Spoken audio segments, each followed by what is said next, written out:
We were hunters and foragers. The frontier was everywhere.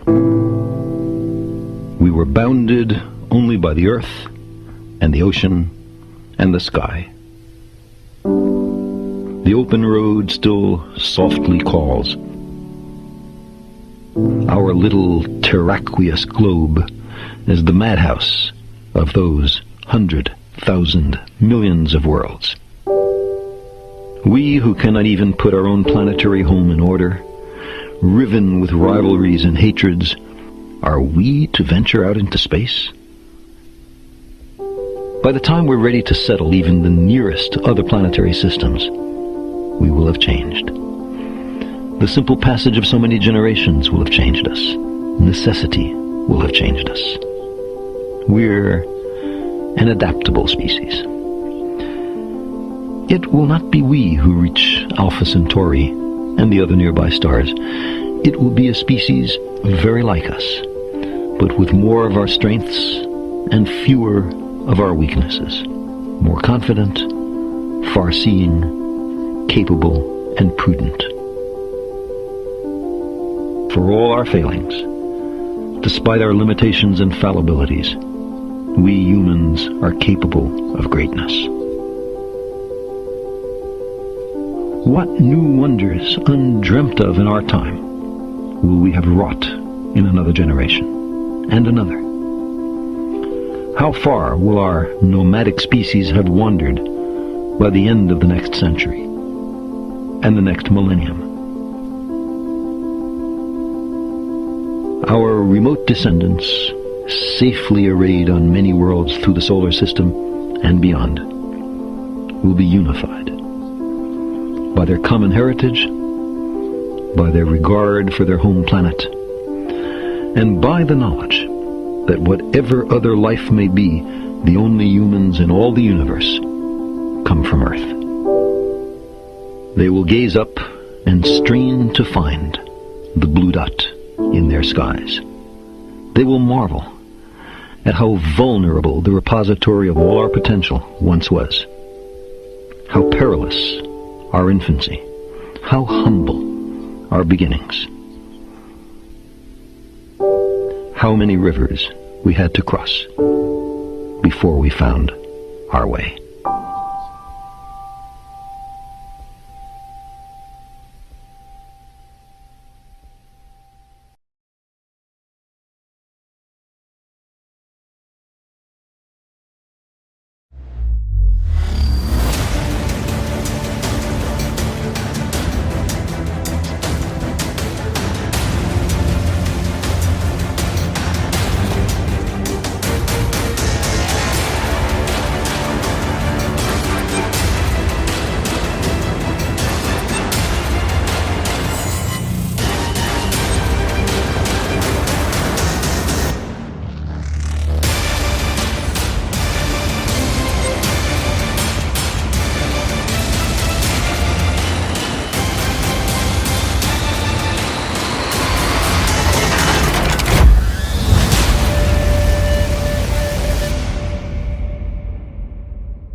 Hello, everybody, and welcome to the penultimate series of Event Collides. I am Elise Randolph, introducing everything for you. We've got two great teams coming up for you.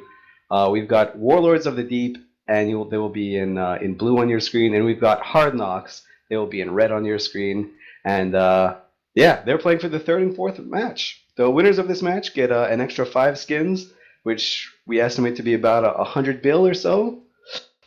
So they really have a lot on the line here.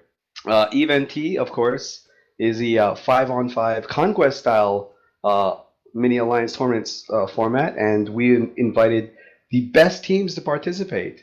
And this is the final weekend. Next week or tomorrow will be the finals. Today is the third and fourth round match, and I just wanted to welcome everybody here And also would like to thank our sponsors, Plantronics, Cooler Master, Eve Bet, and of course CCP. And of course CCP is also helping us run this entire thing, which is fantastic of them.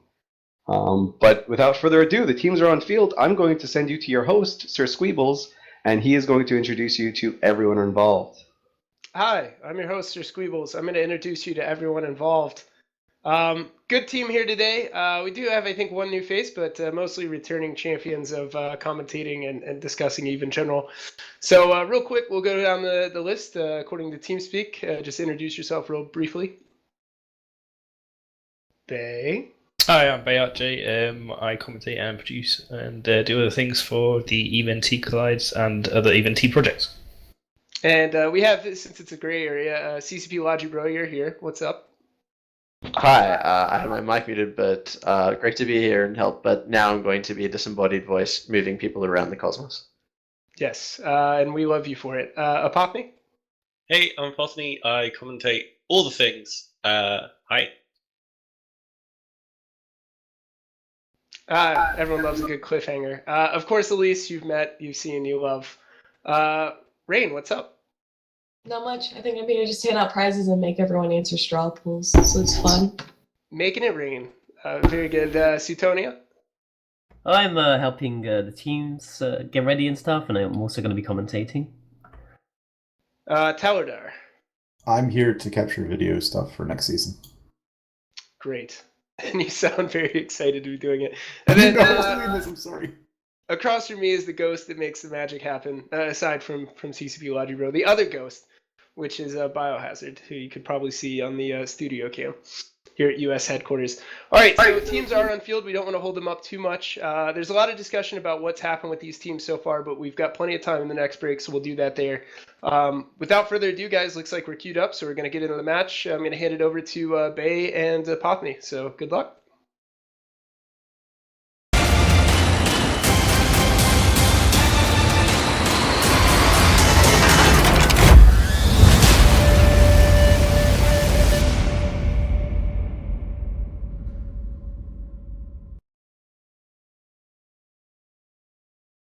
Hey guys, Apophany here for the first match of our third, fourth place EVE team match tonight. I'm going to start by introducing the Hard Knocks team. Looks like we have Hoodie Mafia in a Astarte. We have a Neros, two Confessors, and a Heretic. You'll actually notice that two of these pilots were in the Amar Championships last weekend. Yeah, and on the Warlords of the Deep side, we have basically a kind of mirror matchup, but shield instead of armor. We have one command ship, Sleipnir, we have T2 Logistics, Scimitar, we have two Sweeples, and we have a Stiletto, so slightly different on the other side. Yeah, both of these teams, the command ship T2 Logi, T3D plus flavor ship, made famous by the Tuskers when, in the pre-season, everybody's this comp. It's really, really strong with variations on armor and shield, as they're saying. The match begins, and both teams actually are curving away from each other, kind of parallel, just kind of getting position, poking and prodding, and see who can get the best positioning more before they go and commit. Yep, these guys are pros. They focus on positioning first, and then they apply damage second. It's usually the way that more experienced teams do things in tournaments. So we've got Mac out from Hard Knocks in the Confessor, just kind of inching forward here. Looks like he might be diving in for a tackle on one of the softer ships on the Warlord side. And it looks like he's going in for a Sweeple. Yeah, it looks like we've got the shield maintenance bots currently following the Stiletto of Atlan. As you say, they're going Stiletto, actually diving straight into there, going to the opposing team, seeing what tackles he can get, going right through the middle of some scramble attempts, going down. Looks like he's gone in to tackle the Astarte there, screening it off as best he can, keeping that potential DPS off. But we have actually Markut and the Confessor taking damage to begin with. Yeah, he's taking a lot of damage. Anaris is well within rep range, so he should be able to tank fine now. So they've kind of traded scrams here. They're trying to pin each other's command ships down. They are relatively close to each other, though, and it's kind of quite brawly match this. The Scimitar is free, as opposed to the logistics ship on Hard Knocks side. It looks like it might be tackled by that Stiletto. Yep. Just each team just tackling each other down there, getting their DPS applied. That Confessor is going down. He's just now starting to hold reps. They apply. That Stiletto actually starting taking a lot of damage, whilst Bally and the Sleipnir take some hits. Yeah, they're just kind of tickling each other here. There's a little bit of split damage on both the Confessors. Confessor is taking good chunks of damage, but as it is at the moment, he's getting plenty of reps from the Aneros, and he's not sweating at all. So my guess is they're going to have to switch the logistics to break the situation, because both teams are flying ships with links and T2 resist, or T3, and they're very, very tanky. So there's split damage on the Confessors from the Warlords team. And as people of Boondocks now, they're taking a little bit of damage. So there is definitely some target switching going on here. Yeah, I mean, they're trying to break through that Aneros, confuse it, but it seems that Anirasis is, pretty pro-pilot. He's managing to keep on top of things. We've seen before that the defensive mode T3Ds with the links and T2 reps, it's just so hard to break them, even with the crazy output of DPS that this team can do. The Svipple, actually, of Boondock here going down quite quickly. There's a big boost, but he got very low for a second. In fact, Corelli and the Confessor as well also getting low. Both teams trying to go for the T3Ds. They are really super important ships, but the problem is that they're just so hard to break. Yeah, I see a cloud of Vesper EC600s now on the Scimitar from the Warlords team, which is probably why that Sveeple's not getting the reps. He's getting reps now. So for a second there, it didn't look like he was getting enough reps. There might have been a jam there. And the Scimitar is actually coming in closer now to try and keep the Sveeple alive. The Sveeple's taking a ton of damage. And on the other side, the Confessor in half armor doesn't look like he's worried though. And as the Scimitar kites away, that means the Sveeple's going to take less shield repairs if the Scimitar goes too far. Remember, they've changed the mechanics now, so the Scimitar has to be a lot closer than they used to be. Yeah, he stopped moving, however, and the ECM drones have caught up. I would not expect a jam cycle to stop shortly. We've got that Anero still hard tackled by the Svipple down there, but there goes Boondock down. First ship goes down for Warlords. And that's about 400 DPS off the table for Warlords. So that is going to have a huge impact at this kind of crucial stage of the match there, where they're trading damage on both sides. The Stiletto now of Atlan taking absolute hammering. The Planet 6 and the Scimitar from Warlords Goes on, blap a ship, take it out. Waiting. And he's failed, unfortunately, to keep the Scimitar alive. He's got jams on him. He's repping multiple targets. It looks like Hardknock's going to be inching ahead here. Yeah, I mean, Hardknock's been really rock hard, too hard to break, and using those ECM drones to just swarm the Scimitar, break the reps, just patiently waiting, knowing that they can tank, then go as soon as the jam goes on, blap a ship, take it out. Wait again, blap a ship, take out. And now it's a 3v5, got a massive lead, and it's going to require a miracle for the Warlords team to make a comeback in this match. Yeah, I agree. The Aneros of the Hardknocks team is taking damage now. I don't think... Oh, look at that Scimitar go. It looks like... wow, I'm not sure what happened Looks there. like it is boundary violation. He's at 125 from me. Okay, looks like he didn't feel that confident about how this match is going and decided to end it rather quickly. Yeah, well, there you go. Just flew straight out of the arena. Only the Sleipnir now left alive. He is tackled, so they're going to have to burn him down. He is boosting, just staying on field as long as possible. But the first match is, in fact, going to go to Hardknocks, despite how difficult that lazy DPS applies to the T2 Minotaur resists. So we will shortly be sending it back to the studio for some analysis on match 1. Yeah, I mean, it's still not over. There is still a Sleipnir on grid, and it isn't actually over because we are using the tournament tool. So I believe they do play on. I could be wrong, but the Sleipnir is dying now. He's out of shield. I was kind of implying there that the Scimitar kind of might have just given up the match into boundary, but I hadn't realised how far they'd got towards the edge of the boundary there. He looks like he was just circling around the fight, and just as he circled round, just clipped the edge of the boundary there. Just an unfortunate error on his part. Yeah, maybe the case that they didn't want to reveal their Scimitar fit. I'm not sure if it will still generate a kill mail for the opposing team if you get, as the tool says, explodificated by the hand of CCP. But that is the Scimitar down. It's the end of the match. Let's send it back to the studio.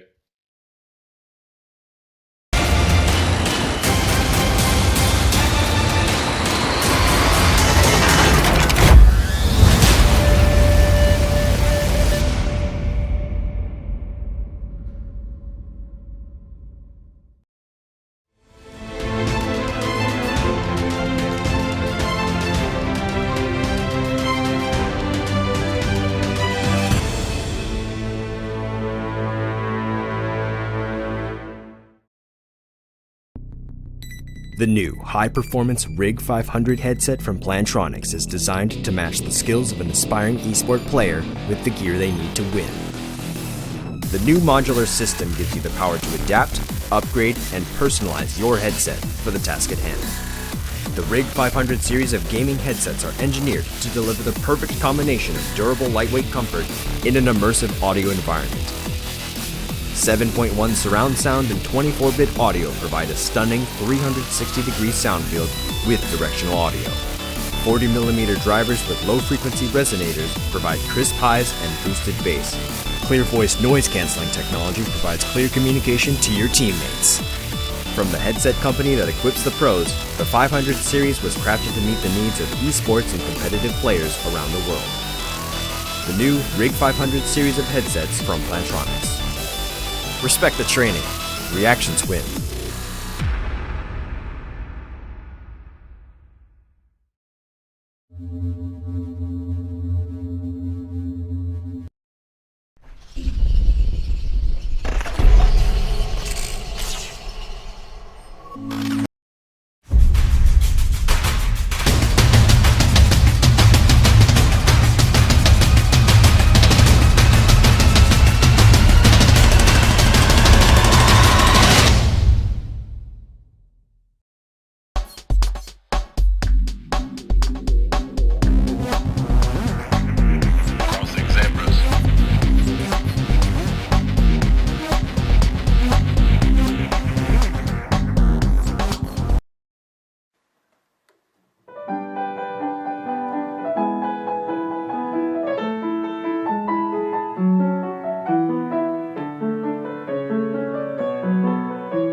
Oh, starting it off with a boundary violation. I love it.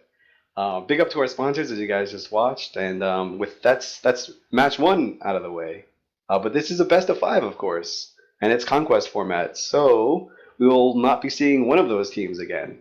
But before we go into that, I just want to ask you guys in Twitch chat a question, because we're going to start doing a giveaway for some EveBet codes, and the way you answer is just whatever you think the answer is, type it in the Twitch chat, and Rain will get to you if you get the answer right. The question is, what scene is depicted in the artwork of the Amar Force Auxiliary? New ship, just came out this week. Anyways, I'm going to hand it back over to your MC, Mr. Sir Squeebles. Thank you very much. I actually don't know the answer to that, so I'm not going to win anything. All right, so great match. And yeah, again, this is a best of five series, so hopefully we'll see this go to the full 5 matches. It was a bit of a weird match. That one, you wouldn't expect a boundary violation because nobody ever does those, right? Elise, right? But no, it was a really good match, and it was an interesting matchup between the two teams, Armor versus Shield. A lot to talk about there. Before we get into that, though, make sure you guys are connecting with us. Any feedback that you have. We have a couple of new utilities that we're busting out today, one of which is the straw poll, which I will link for you as soon as I can figure out how to link it. And then we also have a Twitter feed, which I believe is showing on the stream right now. I'm not 100% sure. Yes, it is, in the lower left-hand corner. So if you use the hashtag EveSports, EVE Sports, one word, it will show up in that feed. So feel free to let us know how you're enjoying it and any thoughts you have. And then this straw poll is to take in votes for which team you think is going to win the series today. And again, this is for spots 3 and 4 on this overall season. So I'm going to link that in the chat, vote, and we'll follow that as it goes throughout the day, and it will display on your screen down below. In fact, it already is. With that, let's talk about the two teams to start off with. I wanted to do it before, but I didn't want to leave these guys sitting on field. So obviously they've played a whole season to get here. They've done quite well to be in positions 3 and 4. So I just wonder, Suetonia, can you tell us a little bit about the Warlords team? What have they been through this season? So the Warlords team, they won a match early on against Sleeper Social Club, which was probably one of the weaker teams in Collides, though, because they were mostly there because they were grandfathered in because they helped us with the preseason. And then, unfortunately, they lost to Weeform Volta, who are playing tomorrow in the finals.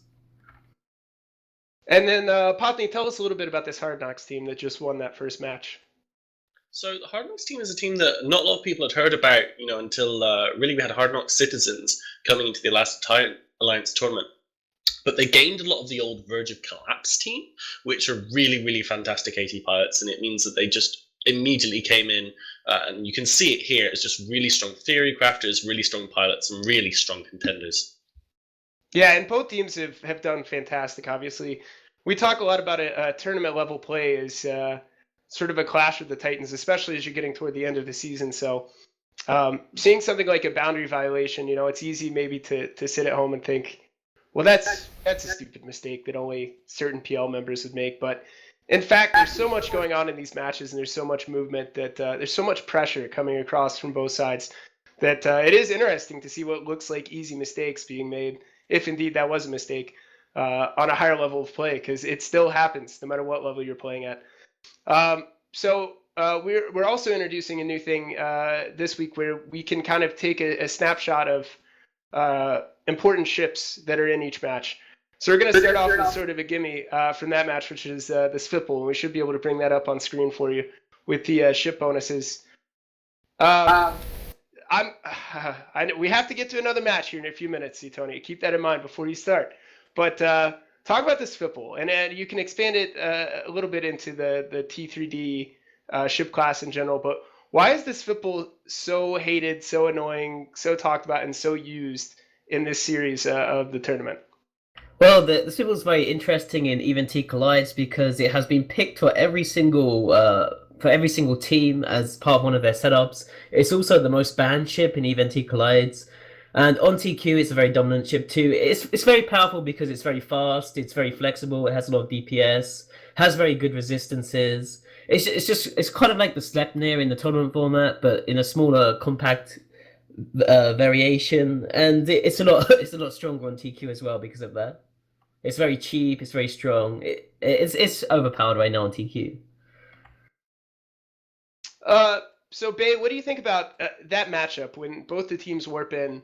Where does your money go immediately? What do you think when you see that Sleipnir comp versus that Astarte comp? Sleipnirs are super strong. They are a tournament legend. They've got that amazing Insanely Shield booster. Shield is great in tournaments because you can reposition really fast, which kind of...